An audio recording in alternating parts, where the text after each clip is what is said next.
Well, happy Thanksgiving, everyone.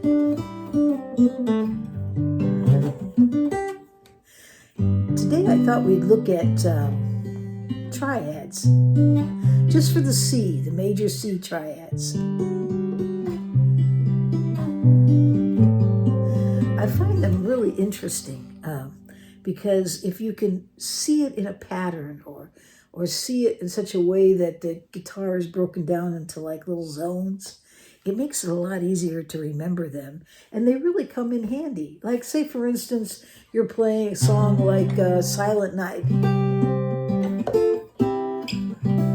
I just did that with triads. I played the C major chord, and then there's a triad here for F, triad here for C. I went back to the major C chord again.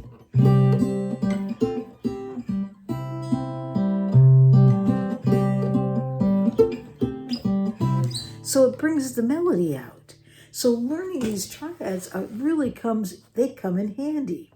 So I thought I'd try to show a way for you to study it out, and hopefully it'll help you remember it.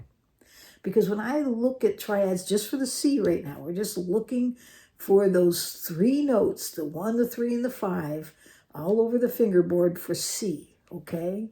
They have to be grouped together, and there has to be a 1, a 3, and a 5. What do I mean by that? Well, let's look at this in terms of count my fingers, 1, 2, 3, 4, 5, okay? So if C is the root note, we'll put it here at 1, all right? So the 3 would be C, we've got C, D, the 3 would be E, and we got F, and then G. And so the 5 would be G. So we got C, E, and G. So on the fingerboard, I'm going to show you 12 places where you can get a grouping of the C, the E, and the G, and you have 12 triads. And you can use those so that if you need a C to bring out the melody, there's one right there. And you'll notice how it works for you. That's a G triad. There's a C again. There's another C triad. Okay, so when you use the triads, you can finger pick. You're not picking notes, you're just picking those triads, and you're bringing out a melody. And it sounds so great. And you can find them all over the fingerboard. So I'm going to show it to you so that you can kind of look at it in terms of groupings of strings, because I'm going to group the strings 4 different ways. And then I'm going to take those strings, and you'll see within those groupings of strings that there's 3 zones that you'll find each of your triads in, okay? So there's a lot to triads. I mean, you have versions, and I'm not going to get into all of that. I just kind of want to show you where these shapes are. And I'm not going to try to memorize the notes. This is the E, I'm just going to show you the shapes. And if you can see them in the sections, maybe it'll help you remember it, okay? All right, so let's get started with it. So the first thing is that let's look at our C chord.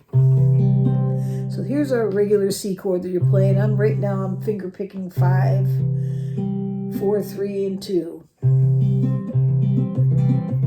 Okay, so but you can play the C chord by picking up this finger and just bringing in that low E string here. Hear that? It's really kind of nice because you're bringing in the G. Remember, I said you had to have the C, the G, and the E, right? Well, there's the G chord. There's a G note, not chord, okay? It's a C chord. Gotta watch what I say sometimes. Okay, so we're going to take our first triad right here, this part of the C chord, okay? Those first strings, I'm grouping strings 6, 5, and 4. And we're going to find on these strings, 6, 5, and 4, we're going to find 3 sections, and each one will have a triad for C. What do I mean by that? It'll have a triad. It'll have a grouping of those 3 notes, the C, the E, and the G. They'll be there. They'll be in different patterns, but they'll be there. The notes will be there, making that element that you need so that you know that you have a triad. This one's a tough one. So let me show it to you. So here's the first one. And I'll show you the little shape up there. Then we're going to move up and put our pinky finger on the 8th fret, because that's actually a C note, okay? So that's our first part of our triad. Then you take your ring finger and you're going to put it on the 5th string, 7th fret. And then on the 5th fret, put that first finger. It's an awkward, makes your finger feel like a claw, but nevertheless, it's a triad. And whether you use it or parts of it, it's very helpful to know that it's there. Okay, all right. So then the last one, because we just did this section, now we did this section for those 3 strings. Now we're going to come up here for those 3 strings, and we're just going to do this one.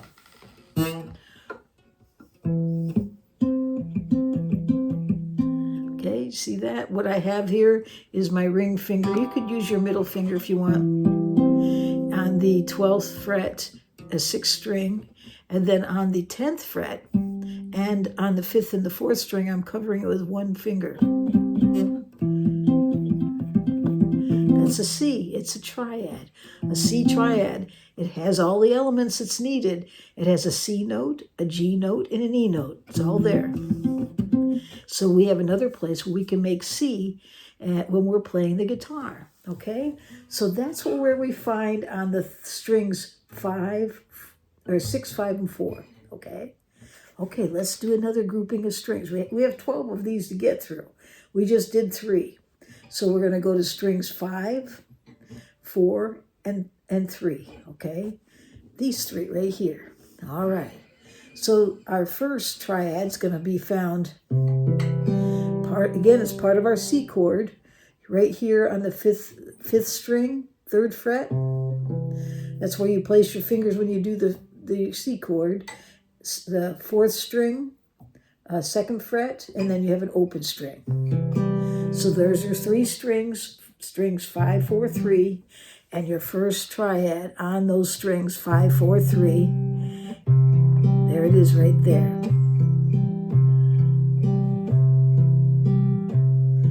Now we're going to move up to the 5th fret, and we're going to take our pointer finger and put it on strings 4 and 3. And then you're going to take your ring finger and go to the 5th string, put it on the 7th fret. There it is right there. Another triad. It has the elements. It has the C, it has the E, and it has the G. And it's found here on this section of strings 5, 4, and 3. Okay, because we're working on strings 5, 4, 3. That's our grouping of strings.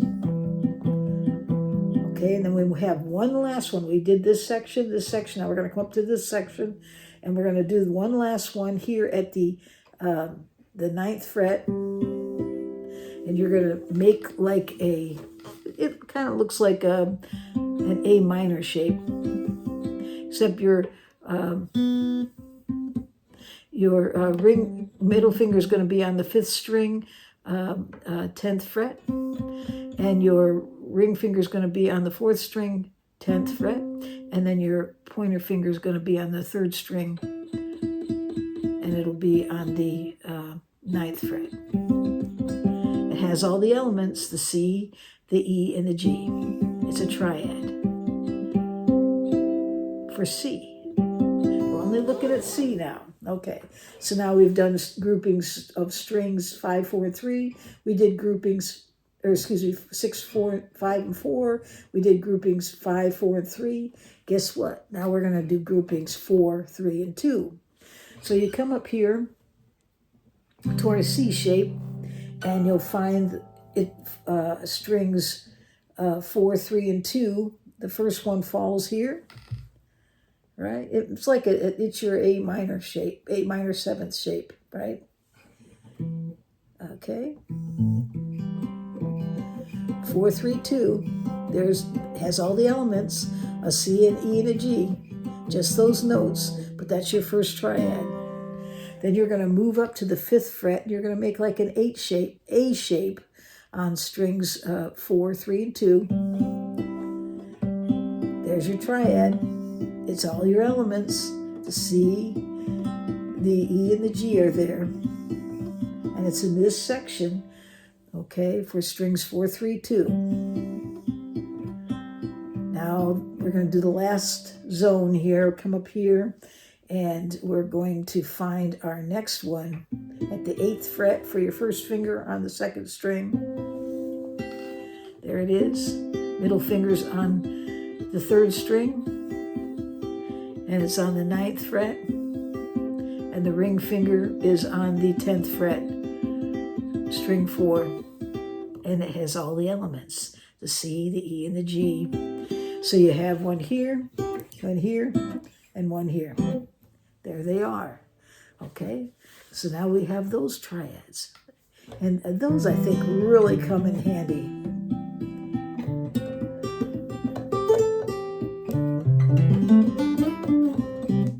All right, so let's do our last set of strings. So far we've done strings 6, 5, 4. We did strings 5, 4, 3. And then we did 4, 3, 2. Now we're going to do 3, 2, 1. And first one falls right here, part of our C chord. There it is right there, and it's strings 3, 2, 1. All the elements are there for C. C, the E, and the G. And then you're going to move up, put your pointer finger on the 1st string, 3rd fret, and then put these 2 fingers right here at the 5th fret on strings 3 and 2.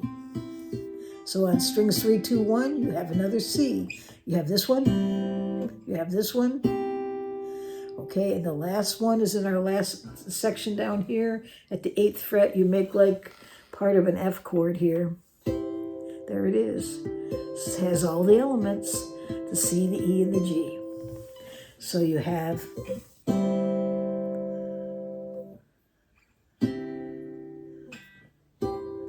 all right. Now, the one thing I noticed about, for instance, the way these work in the zones, if you look at it in terms of a barred C chord here at the 8th fret, this barred chord, for the most part, houses 4 of the triads, okay? You have one here, and then you have one here, and then you have one here, and then you have your last one, which actually comes down here and picks up the 12th fret of the 6th string. But you'll see how you can see them together grouped in each of these zones as well. But it's nice to know these triads because really they'll come in handy.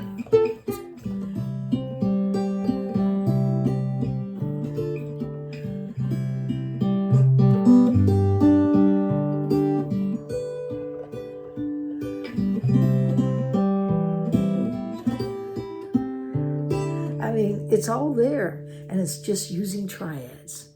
So I thought, hopefully this might help you today, give you something to work on over the holiday. Just break it down into your strings. Think in the strings in sections, 6, 5, and 4 together, then put 5, 4, and 3 together, then put 4, 3, and 2 together, and then 3, 2, 1, and do the 3 sections for each of those string groupings. If you do that, it'll help you remember it so that you're seeing it as a whole. And then don't just stop there with a C. Start working on some of the other keys. Work on the G next and find that same, in each of those sections, find the triad for G, and then work on D and so on, okay? All right. Well, I hope that helps you. And I think triads are a lot of fun to learn and can help you get much more creative in your playing. All right. Well, let me just end with a few announcements. I have a card exchange coming up for Christmas. We're going to start. So I have right now being printed some Christmas picks for Guitar Notes and Notions. And so if you would like one of those Christmas picks, all you have to do is send me a Christmas card so that I I can show the mailbag throughout Christmas of the different cards I get from all over the world. And then what I'll do is I'll send you back a card and I'll put my pick in it, okay?